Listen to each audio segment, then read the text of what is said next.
Kerala story चित्रपटासारखी घटना नुकतीच घडली। प्रेमाचा बुरका फाटला आणि दक्ष वैद्य नावाचा मुलगा इक्बाल शेख निघाला। खरी ओळख लपवून तरुणानं तरुणीला प्रेमाच्या जाळ्यात ओढलं आणि लग्नासाठी तयार केलं। मात्र लग्नाआधीच ही फसवणूक उघड झाली। सोलापूरचं नातेपुते गाव, या गावातली 25 वर्षाची तरुणी नोकरीसाठी पुण्यात आली। एका प्रायव्हेट कंपनीमध्ये तिला जॉब सुद्धा लागला। पुण्यात काम करत असताना तिची एका मुलासोबत ओळख झाली। या मुलाने त्याची ओळख दक्ष वैद्य या नावानं करून दिली। ओळख झाल्यानंतर दोघांमध्ये मैत्री झाली। मैत्रीचं रूपांतर प्रेमात झालं। या तरुणीने दक्ष वैद्यबद्दल आपल्या घरी सांगितलं। घरच्यांनी लग्नाला होकार पण दिला। लग्नाची तयारी सुरू केली, पण या मुलीच्या आईला एका महिलेचा फोन आला। मुलीची आई त्या महिलेशी बोलली। मुलीच्या काकांनी दक्ष वैद्यच्या गावात जाऊन चौकशी केली आणि हा दक्ष केशव वैद्य प्रत्यक्षात इक्बाल शेख निघाला। लग्नाच्या काही दिवस आधी इक्बाल शेखचं सत्य समोर आलं आणि या मुलीची तिच्या कुटुंबियांची फसवणूक झाली। पण हे नेमकं घडलं कसं? तरुणाने सहानुभूती कशी मिळवली? पाहूया या व्हिडिओमधून। जात धर्म लपवून ठेवून प्रेम संबंध तयार करून लग्नासाठी चर्चा करणारा प्रेमवीर अखेर नातेपुते पोलिसांनी ताब्यात घेऊन त्याच्यावर गुन्हा नोंदवला।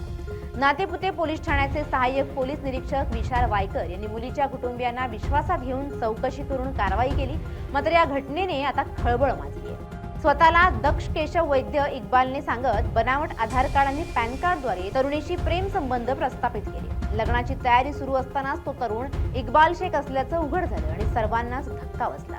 यात नातेपुते पोलिसांनी सखोल चौकशी अंती त्या तरुणाला 11 मार्च रोजी अटक केली। न्यायालयाने त्याला सोमवारपर्यंत पोलीस कोठडी सुनावली। पुण्यातील एका खासगी कंपनीत काम करणाऱ्या नातेपुते येथील 25 वर्षीय तरुणीशी इक्बालने स्वतःचं नाव दक्ष केशव वैद्य असं सांगून ओळख वाढवली। त्यासाठी त्याने बनावट आधार कार्ड आणि पॅन कार्ड सुद्धा तयार केलं होतं। तो स्वतः हिंदू असल्याचं सांगत होता। सप्टेंबर 2025 पासून त्याने पहिल्यांदा त्या तरुणीची ओळख झाली। काही दिवसांनी मैत्रीचा हात पुढे केला आणि त्याच वेळी प्रेमाच्या शब्दा घेऊन त्याने तरुणीचे आई वडील आणि नातेवाईकांशी संपर्क ठेवत स्वतःबद्दल खोटी माहिती दिली। तरुणीच्या आईला पुण्यातून एका अज्ञात महिलेचे वारंवार फोन आले। संबंधित व्यक्ती विवाहित असून तो हिंदू नसून मुस्लिम असल्याचं ती महिला सांगत होती। त्याच्यापासून 2 अपत्य असल्याची माहिती सुद्धा तिने दिली। यानंतर कुटुंबियांना संशय आल्याने त्यांनी चौकशी सुरू केली। तरुणीच्या चुलत्याने उंबरे येथे जाऊन स्थानिक पोलीस पाटील आणि ग्रामस्थांकडे चौकशी केली असता त्या नावाचं कुटुंब गावातच नसल्याचं समजलं। कागदपत्र बनावट असल्याचं उघड झालं। ती महिला त्याची पत्नी असून तिच्यासोबत आंतरधर्मीय विवाह झाल्याची माहिती पुढे आली। यानंतर कुटुंबियांनी नातेपुते पोलीस ठाण्यात संपर्क साधून माहिती दिली। सहाय्यक पोलीस निरीक्षक विशाल नायकर यांनी सखोल चौकशी करून आणि सखोल तपास करून आरोपीची खरी ओळख उघडकीस आणली। पोलिसांनी 10 मार्च रोजी त्याला ताब्यात घेतलं। 11 मार्च रोजी माळशिरस न्यायालयात हजर केलं असता न्यायालयानं त्याला पोलीस कोठडी सुनावली। कोरोनात आई वडील वारले। भाऊ मुंबईत नोकरी करतो। गावी 6 एकर बागायती शेती असून स्वतःचं घर सुद्धा आहे असं त्याने सांगितलं होतं। तो तरुणीकडे लग्नासाठी आग्रह धरत होता। तिच्या कुटुंबियांनाही तरुणीचा हात मागत होता। त्याच्यावर विश्वास ठेवून तरुणीच्या होकारानंतर तिच्या आई वडिलांनीही विवाहाची तयारी केली होती। पण काही दिवसांनी वस्तुस्थिती समोर आली आणि पीडिता वडिलांसह पोलिसात पोहोचली। ग्रामीण भागातही अशा प्रकारच्या घटना घडतायत। पालकांनी आपल्या मुलींच्या संपर्काबाबत जागरूक राहणं आवश्यक आहे।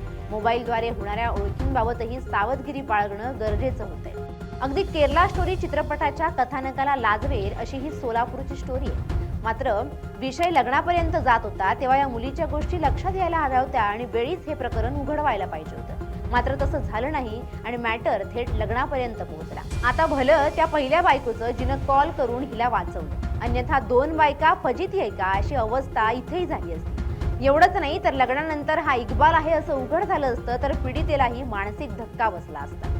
कसंय मंडळी, प्रेमाला विरोध नाही। प्रेम हे काही धर्म, जात, पंथ बघून होत नाही। पण प्रेमात सर्वात जास्त मॅटर करतं तो म्हणजे विश्वास। त्याला तडा गेला आणि फसवणूक झाली की ते प्रेम उरत नाही, तिथं क्राईम स्टोरीची एंट्री होते। इथे तेच झालं। Bureau report, LS Marathi.